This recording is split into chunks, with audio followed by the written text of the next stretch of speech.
안녕하세요. 상식이 돈이 되는 지식스쿨입니다.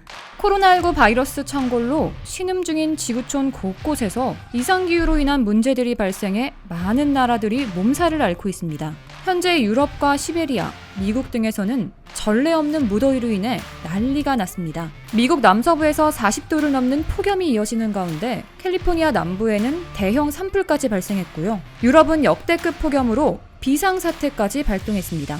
여름에도 서늘해야 할 북극과 러시아, 시베리아도 이상고온에 시달리고 있다고 하는데요. 세계 기상기구에 따르면 북극은 38도, 시베리아는 30도 이상 기온을 기록했다고 합니다. 시베리아는 8만 년에 한 번 찾아온 고온 현상과 산불이 겹치면서 화재 진압에 무척 애를 먹었다고 하죠.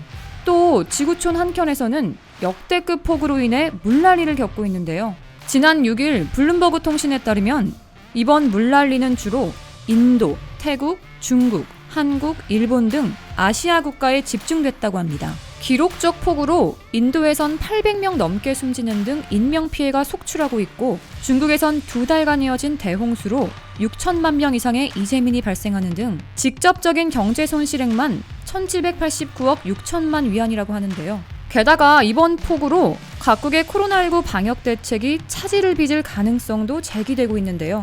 이럴 경우 경제 회복은 예상보다 더 느려질 것이라고 전문가들은 전망하고 있습니다. 한국에서도 지난 1일부터 내린 집중호우로 전국 곳곳이 물난리를 겪은 가운데 시간이 지날수록 피해 규모도 커지고 있습니다. 1일부터 누적된 이재민의 숫자도 전국 11개, 시도 모두 합쳐 6천 명이 넘고 무엇보다 뼈아픈 건 집중호우에 따른 인명피해 규모도 50명에 달한다는 겁니다. 게다가 최근 기온이 34도를 오르내리는 찜통더위에다가 코로나19가 기승을 부리면서 수해복구 현장이 2중, 3중고에 시달리고 있는데요. 그럼에도 불구하고 한국인 특유의 국난 극복 DNA가 발휘된 걸까요? 지난 9일부터 민간 자원봉사자들의 도움으로 수해복구 속도가 빨라지고 있다고 하는데요. 집중호우로 큰 피해를 본 많은 지역들이 전국 각지에서 모인 온정의 손길로 빠르게 제 모습을 찾아가고 있다고 합니다. 특히나 이번 폭우로 우리나라가 많은 피해를 입은 와중에도 수해복구 최전선에서 늘 국민들을 위해 헌신한 존재와 그들이 보여준 활약에 해외에서는 깜짝 놀랐다는 반응들을 보이고 있었는데요. 과연 그 존재들은 누구이며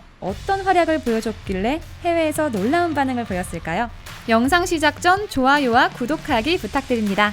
그 존재들은 바로 우리 국군 장병들입니다. 우리 국군 장병들의 대민 지원은 예전부터 유명했었는데요. 특히나 이번 수해복구에서는 단순한 인력과 공병 장비 위주의 과거 대민 지원에서 벗어나 급수 차량 기동형 세탁 건조 장비, 구급차, 방역 장비 등 복합적인 지원에 나섰고 실종사 수색에 드론봇 전투단을 투입하며 대민 지원의 새로운 패러다임을 열었습니다. 무엇보다 이번 군의 대민 지원에서 해외 네티즌들을 더욱 놀라게 했던 것은 바로 임시교량을 만든 건데요. 전시 상황도 아닌데 군인들이 군사작전용 다리를 만들어 고립된 주민들을 도와준다는 참신한 발상 자체가 놀라웠던 겁니다. 최근 강원도에 쏟아진 기록적인 폭우로 강원도 인제군 서화면 천도리 인근의 양지교 상판 일부가 내려앉아 차량 통행이 전면 통제돼 주민들은 고립 생활을 이어가고 있었습니다. 차량 통행 통제로 인해 주민들은 기초적인 생활은 물론 농작물 출하, 가축 사육을 위한 사료 반입 등의 큰 어려움을 겪게 됐죠. 안타까운 소식을 접한 육군 3군단은 즉시 인제군 및 마을 관계자들과 함께 현장을 찾아 안전성을 진단했고 지방자치단체에서 별도의 임시교량을 설치하기 전까지 간편 조립교를 구축해 주민들의 불편을 해소하기로 결정했습니다. 원래 군에서 만드는 군용 교량 설치는 전시에 끊어진 다리를 잇거나 군병력이 하천을 건너기 위해 설치하는 임시교량인데요. 이번에 군에서 주민들을 위해 구축한 간편 조립교는 전차, 장갑차는 물론 군수물자의 병력까지 수십 톤의 무게를 견딜 수 있는 구조물입니다. 구축하기 어려운 지형에 설치하더라도 몇 시간이 안 걸린다는 장점까지 있죠. 실제 이날 최대 24톤 차량까지 이동이 가능한 간편 조립교를 만드는 데는 불과 3시간밖에 안 걸렸다고 합니다. 내려앉은 양지교 교각 위에 세워진 간편 조립교는 양지교의 무너진 40m 구간을 대체하게 됐는데요. 1991년 영국에서 들여온 간편 조립교가 재난재해 현장에 투입된 건 이번이 처음이었습니다. 여기서 잠깐, 아마 공병부대를 다녀온 분이 아니라면 간편 조립교는 뭐지? 이런 생각을 하셨을 텐데요. 간편 조립교는 2차 세계대전에 사용된 구형 교량인 장간 조립교와 달리 특수 경합금 소재로 제작돼 무게가 더 가볍기 때문에 상대적으로 설치하기 쉬운 군용 교량입니다. 여기서 중요한 점은 간편 조립교가 설치하기 까다로운 장간 조립교에 비해 간편한 거지 실제로는 간편한 것이 절대 아닙니다. 과거 MBC 프로그램 진짜 사나이에서도 공병 훈련의 끝판왕이라 불리며 간편 조립교를 설치하는 모습이 소개됐는데요. 간편 조립교를 구축하기 위해 편성된 조원 2에서 6명이 함께 평균적으로 197kg의 무게를 버텨야 하는데 한 번 부품을 들면 몸이 땅으로 꽂히는 기분이 든다고 합니다.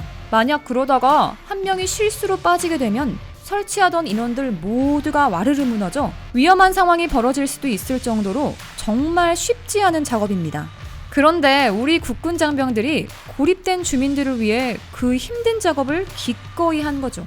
실제로 이번 인제군 산골마을의 유일한 다리가 되어준 간편 조립교도 차량으로 현장의 자재들을 수송한 이후 장병들의 수작업으로 대부분 이루어졌습니다. 실제 이날 한 개당 수백 킬로그램에 달하는 자재들을 장병 3명에서 6명이 한 조각에 옮겼고 20교절로 나눠진 교량 조립도 직접 손으로 다 한 건데요. 전시에 아무런 장비가 없는 상태를 가정해 실전과 같은 설치 훈련을 해봤기 때문에 가능한 일이었죠. 한편 북한도 거의 매년 집중호우로 인해 피해를 입고 있는데요. 매년 연례 행사처럼 홍수 피해를 겪고 있는 북한의 현재 상황은 어떨까요? 국정원에서 파악한 바로는 현재 북한의 강원, 황해도 지역은 심각한 홍수 피해를 입어 해당 지역은 지금 당장 회복하기 어려울 것으로 보인다고 하는데요. 강원, 황해도 지역뿐만 아니라 평양을 관통하는 대동강과 평안북도의 청천강, 개성 인근의 예성강에도 홍수 경보가 내려졌을 정도로 북한의 상황이 심상치 않습니다.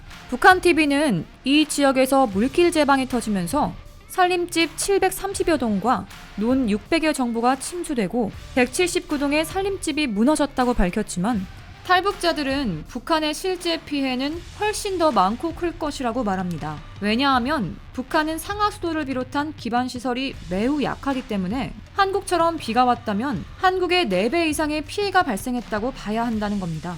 사실 북한이 집중호우나 홍수로 수십 명이 사망하거나 집을 잃는 수해를 겪은 것은 하루 이틀 된 얘기가 아닙니다.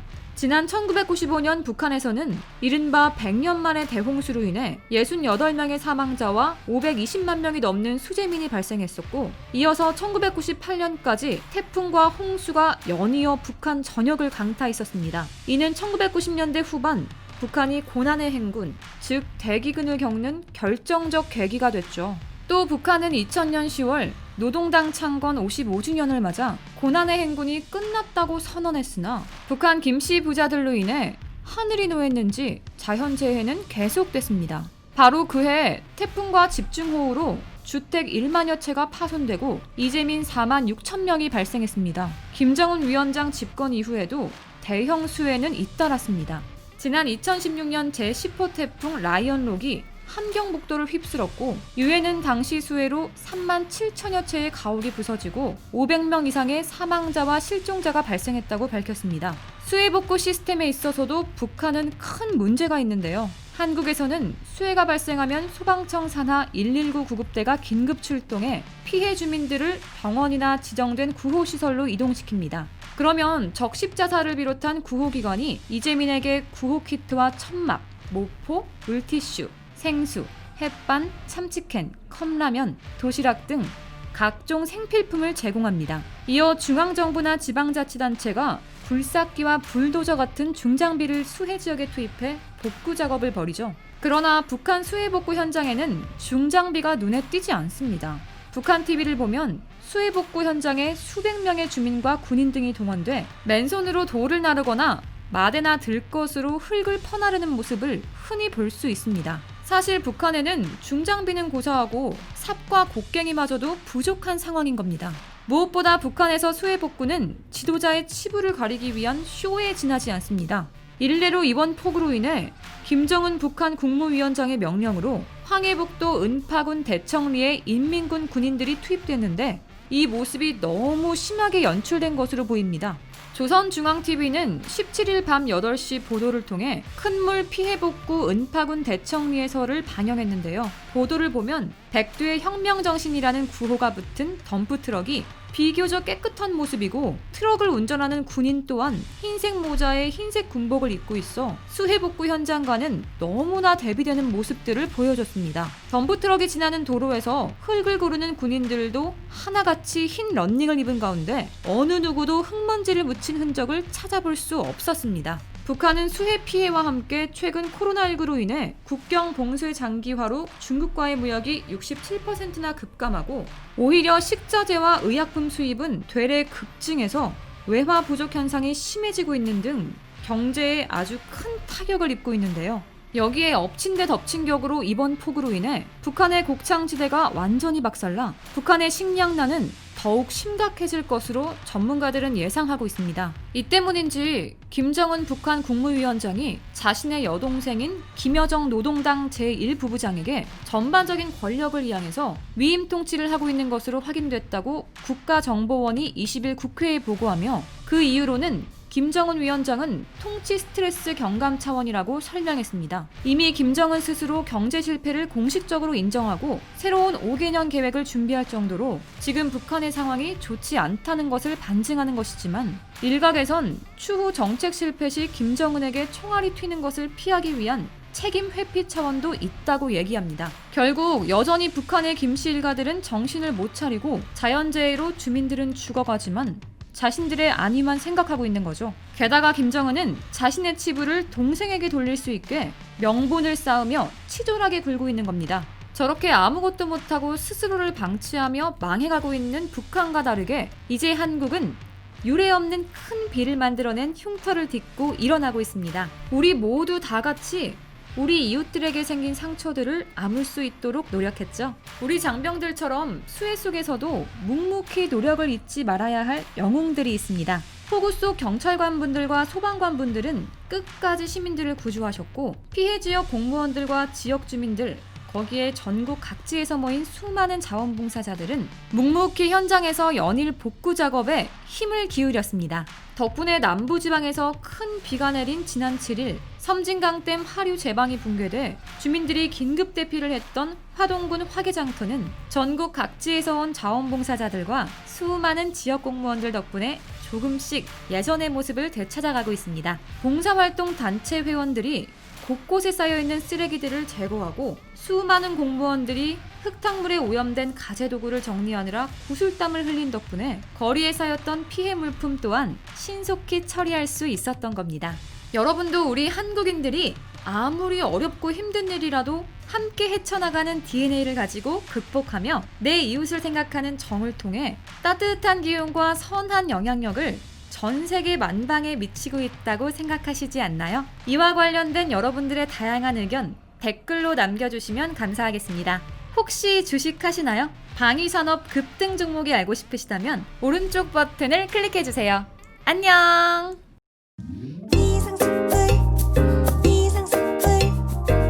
주식을 모르면 이상스쿨. 주식 모르니 이상스쿨.